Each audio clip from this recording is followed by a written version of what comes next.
औज़ुबिल्लाहिमिनश्शैतानिर्रजीम बिस्मिल्लाहिर्रहमानिर्रहीम अस्सलाम वालेकुम वरहमतुल्लाहि वबरकातुहू।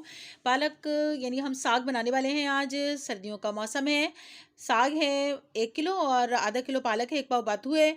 और देखें साग साफ़ करने का एक तरीका होता है, डंडी से जो है वो ट्रांसपेरेंट सी एक वो छिलका सा होता है, वो हमें उतारना होता है और फिर इसको बारीक बारीक काटना होता है ताकि घुटने में आसानी हो। और जब हम इसका छिलका उतारेंगे ना तभी घुटने में आसानी होगी। मैं यहाँ कटिंग करती हूँ, आप जाइए मेरी नानी अम्मी के ननियाल के मेरे सरसों के साग का खेत देख कर आइए। तो फिर हम मिलते हैं कटिंग के बाद।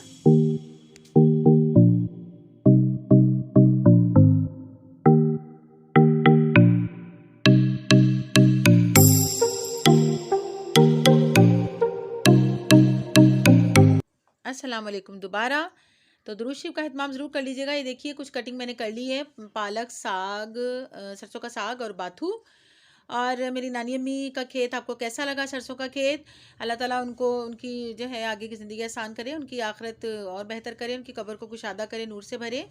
वो हयात नहीं है अब। अच्छा देखिए साग का पानी मैंने चढ़ा दिया था और गर्म हो गया है, तो उसमें हमने डाला है साग। और साग का पानी जो है हम ड्रेन करेंगे, अच्छी तरह उबल जाए तो इसको ड्रेन कर देंगे अच्छी तरह से। और जब ड्रेन हो जाएगा तो इसमें पालक और बाथू हम मिला के इसको फिर दोबारा दम पे रखेंगे, पकने के लिए रखेंगे।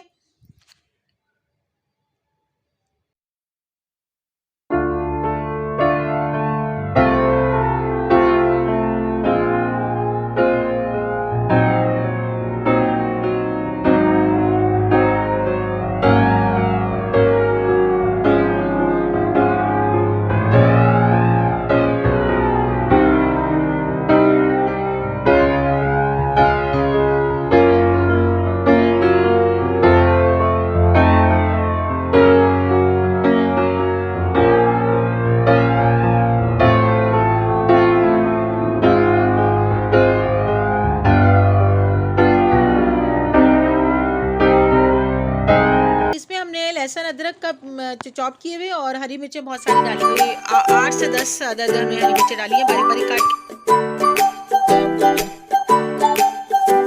अच्छा देखिए अब इसमें ना घोटा लगाएंगे हम।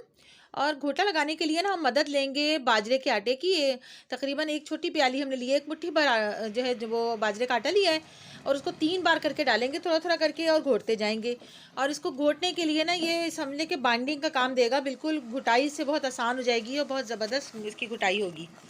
अच्छा मैंने यहाँ पे 1 चम्मच जो है वो 1 टीस्पून नमक डाला है। पालक में भी देखें नमक होता है। बाजरे के आटे से बाइंडिंग होती जा रही है, देखिए कितना अच्छा घुट रहा है इससे। अब ये आखिरी रह गया है इतना, ये भी अब सारा डाल देंगे इसमें। ये 1 मुट्ठी भर आटा लिया था मैंने और इसको थोड़ा थोड़ा करके डाला है घोटते वक्त, जिस तरह घोटते रहेंगे। अब हम आपको तड़का दिखाते हैं इसका बस।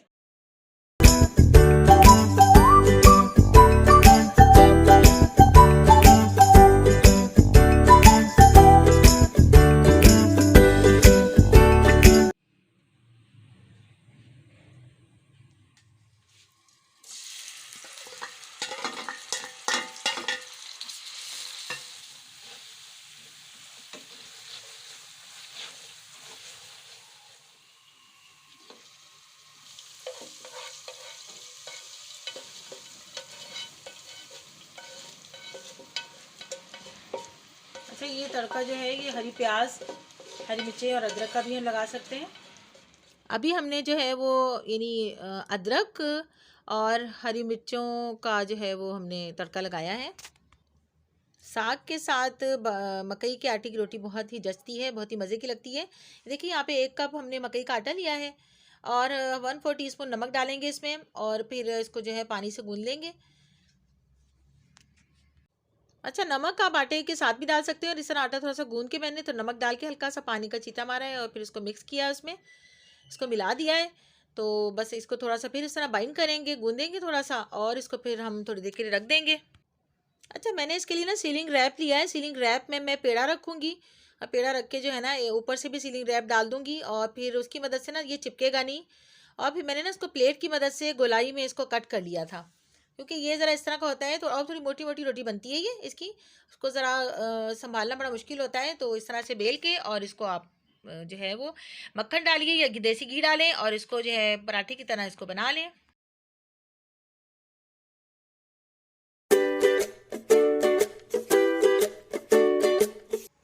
इंशाल्लाह फिर मिलेंगे एक नई रेसिपी के साथ। तो इन दुआओं में याद रखिएगा और अल्लाह ताला हमें दुनिया और आखिरत का सुकून अता फरमाए, आफियत बख्शे दुनिया और आखिरत की। तो इंशाल्लाह ताला फिर मिलेंगे। अल्लाह हाफिज़।